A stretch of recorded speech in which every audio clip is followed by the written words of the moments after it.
ঝুঁকি এবং ব্যবসার ধরন অনুযায়ী ৬১টি তফসিলি ব্যাংককে ১২টি গ্রুপ করে দেওয়ার কথা বলছে বাংলাদেশ ব্যাংক। কেন্দ্রীয় ব্যাংক মিলনায়তনে সংবাদ সম্মেলনে governor Ahsan H Mansur bank খাতে সংস্কার চলমান বলেও জানান।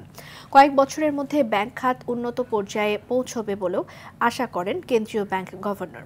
২০২৬ সালে দেশের সব তফসিলি ব্যাংক সুপারভিশন পদ্ধতিতে যাবে বলেও মন্তব্য করেন তিনি।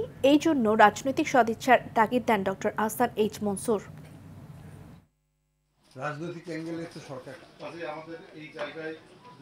পুরো যে সুপারভিশন ওয়ার্ক ফ্রেমওয়ার্ক সেটাকে আমরা পুরো বাংলাদেশের ব্যাংকের ভিতরে আমরা রিস্ট্রাকচার করে ফেলছি। আমরা এখন আপাতত 12টা ভাগে ভাগ করে ফেলা হচ্ছে, যেটা 12টা ভাগে আবার ৬১টা ব্যাংকে 12টা ভাগে আমরা ভাগ করে দেব এবং এক একটা গ্রুপ অফ ব্যাংকের উপর তাদের নজরদারিটা রাখবে।